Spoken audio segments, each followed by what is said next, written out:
What's up, guys? Welcome back to the Other Guys on the Badlands Podcast Network. I'm Jake Chatsky, joined as always by Paul Kilgallen. We have waited 246 days, and it is finally here. The New York Jets play football tonight on Monday Night Football against the San Francisco 49ers. We're going to talk about the game. Paul, how you doing? I'm good, man. It's Christmas morning, like you alluded to there. We are finally here. I've been saying for weeks now, I'm tired of talking about it. I'm tired of reading about it, tired of thinking about it. I just want to see it. And here we are. Today's the day. This is going to be an unbearable day to sit through at work and everything else. It's just baby step to 8:30 here as we all look forward to getting Aaron Rodgers on the stat sheet and feeling like he's actually a Jet. So let's go. I get the benefit of living on the West Coast and having the game kick off at 5:30, and just like it is about to be the longest workday of my entire life. And just counting down the seconds, it has been so fun just sitting on the couch all day and watching football without a care in the world. But the entire time I've been like, I'm getting so nervous about tomorrow night. We've talked about this game a lot in the last couple months, and now I think it's time to really dive into it. Some quick updates before we get into the game. Since the last time we spoke, the Niners have agreed to a deal both with Brandon Ayuk. They figured out the Trent Williams situation as well. And then Christian McCaffrey we knew he was banged up in practice, but we've gotten a little more clarity on the fact that he's dealing with a calf and an Achilles injury. But for all intents and purposes, it looks like he's going to play. Paul, did you ever envision a world without these guys suiting up for week one? How does this change this matchup for you? Not really. Ayuk is the only one that I thought there was a possibility that it dragged on or that he was traded and something was consummated before week one. So Ayuk's the only one that I really thought about. McCaffrey, I always thought would play, and Trent, I always felt like would play as well. So I don't think a whole lot changes. I think the one thing that I kind of feel is a positive is that Ayuk didn't get a ton of practice time. It was a hold in, but he wasn't participating. So, if anything, we might be able to benefit from a little bit of volume limiting going on with Ayuk, or maybe he's not in the full playbook. Like, I don't know. There's probably some effect of that works out well for us. In fact, I have Ayuk in fantasy, and I actually benched him this week just because, like, number one, he's going against Sauce, right? Or DJ Reed, depending on if Sauce follows him around or not. But he's going against the Jets defense, and he didn't practice much. So, like, there's like a limiting factor there. So he's the only one, but I think even with him, we're getting a little bit of a bump based upon everything that did happen. I think with McCaffrey, like, I'm not nervous that he re-injures this week if I'm a 49ers fan or if I have him in fantasy, but I think long-term, like, I don't really like the fact that he has this injury. This is the type of thing that could linger and reoccur throughout the whole season. But I don't think it has really any bearing on this game for us here. And Trent's Trent, right? Like, Trent's going to show up off the street and he's going to be Trent Williams. It's a nasty beast that you have to deal with. Yeah, I think Trent is plug and play, but I think it's a good call out. Like, I agree. And the whole Ayuk thing this offseason never made any sense because it never made any sense for the Niners to let him go anywhere. Right. And, like, they were going to have to trade him. So it kind of felt like a deal was always going to get done. But to your point, like, for how long it dragged on, we've seen a lot of sloppy football in week one. And I do think, the Jets are going to have to deal with some of that too, with some late pieces being added to the team in terms of the offensive side of the football. But I think with one of their best players, like you saw it today with the Bengals and Jamar Chase and Joe Burrow, like didn't look as in sync as we're used to seeing them. And I do think these things matter. And so any advantage that we can get is going to be a good thing. But in terms of overall looking at the matchup, it doesn't necessarily change, how we approached it going into it. Yeah, agreed. So, I mean, like, it is what it is, right? Like, we're both coming into the game relatively healthy. You're getting kind of both teams, full strength as far, I think Afanga on the Niners is a little banged up in the secondary, so that might be a little bit of a burst for us. But, all in all, I think, like, this is a pretty straight up matchup. We're getting what we expected to get, which is nice. So with that being said, let's set the stage. The Jets will win this game tomorrow if what happens?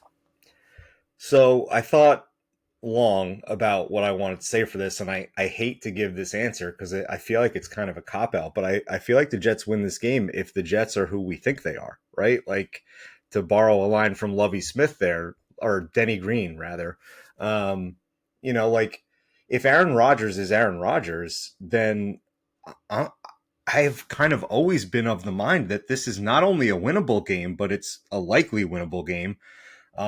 You factor in that the Niners are coming off Super Bowl loss hangover and a little bit of uncertainty. I mean, they're the Niners, right? They're a buttoned up organization. They did get their players all in by the time that the season was starting.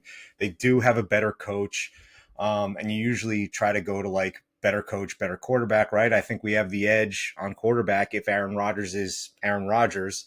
They have the better coach, but you kind of like look around the roster, like where are they that much better than us, really anywhere, player personnel wise, right? Like quarterback, we talked about running back, it's close, right? They probably have the edge, but it's close.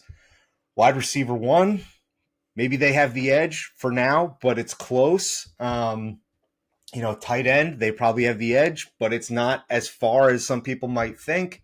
We have a rebuilt offensive line. I would say our defense is better, right? So, like, where do the Niners really have an insane edge in this game? It's really only at that coaching position. And I think if we have been saying for the last 6 months that, Aaron Rodgers is going to be able to cover up any issues that we have with the coaching staff, then, like, if we really believe that and we really believe that Aaron Rodgers is back and he is who he is, then we're going to win this game.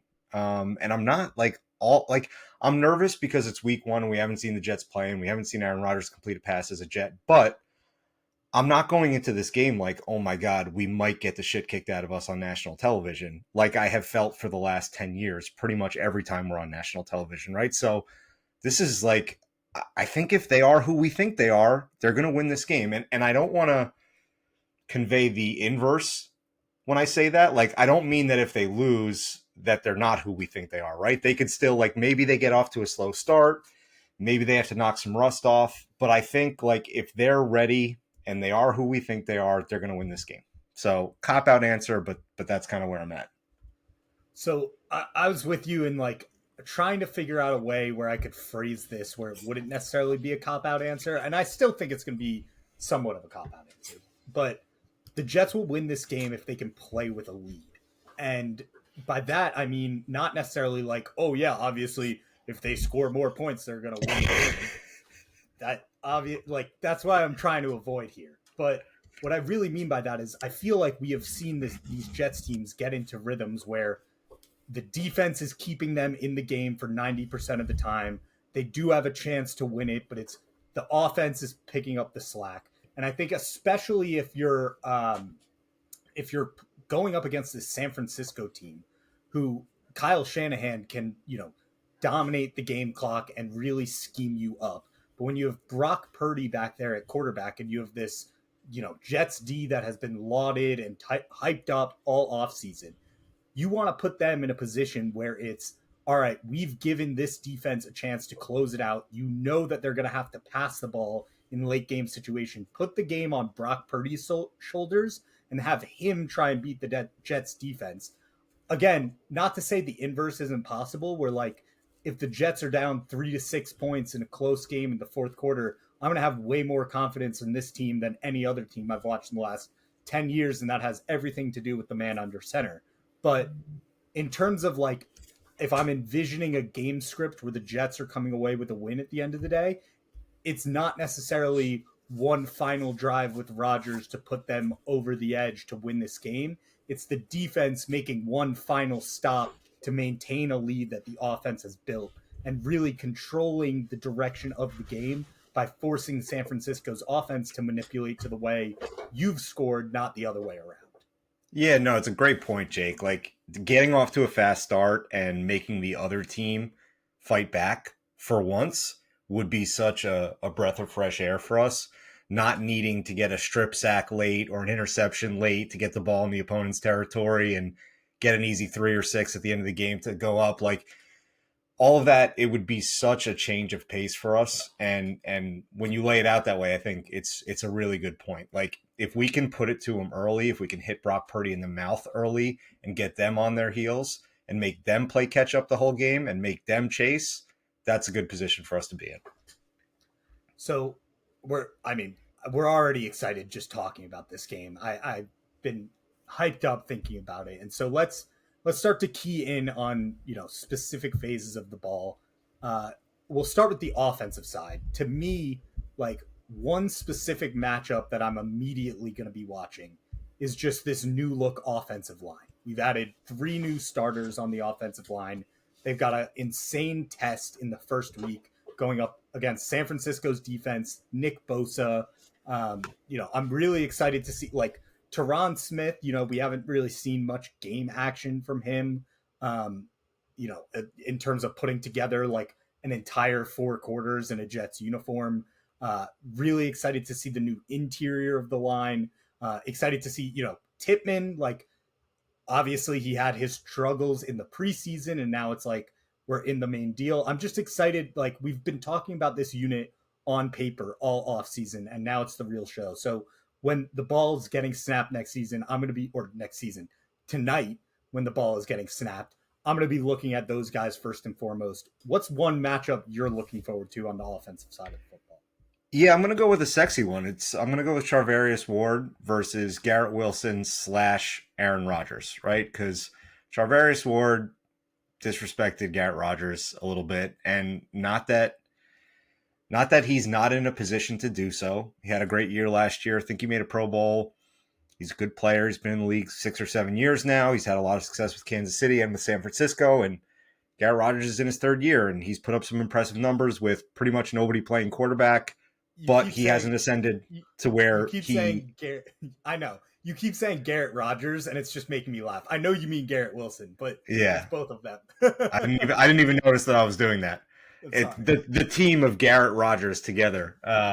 Garrett Wilson, like he hasn't been what we thought he's going to be yet, but he's on his way, right? And so for Charvarius Ward to act like he doesn't know who Garrett Wilson is like come on, man. Get real, right? Like, do you watch the NFL? If you watch the NFL, you know who Garrett Wilson is. And so I think not only is Garrett Wilson going to be kind of approaching this with a little bit of like an eye towards that, but I think Rodgers is going to want to help his boy out a little bit, right? Like he forms bonds with these wide receivers. He did with Devontae Adams, and he's doing that with Garrett Wilson now. And so I think they together want to put one on Charvarius Ward. And I think at some point it's going to happen. Like Charvarius Ward also said, I'm going to pick off Rodgers, blah, blah. Like he talked a lot about this game. And I think both of these guys on the Jets take that stuff personally, and they're going to hear it, and they're going to look for it, and they're going to look to go after him. So I'm curious to see what happens there. Yeah, I think from the moment that Garrett gave the answer at the press conference where he was like, yeah, I haven't done anything. It was like you're saying one thing to the media. I am so excited to hear what the shit talking that has been going on in the locker room.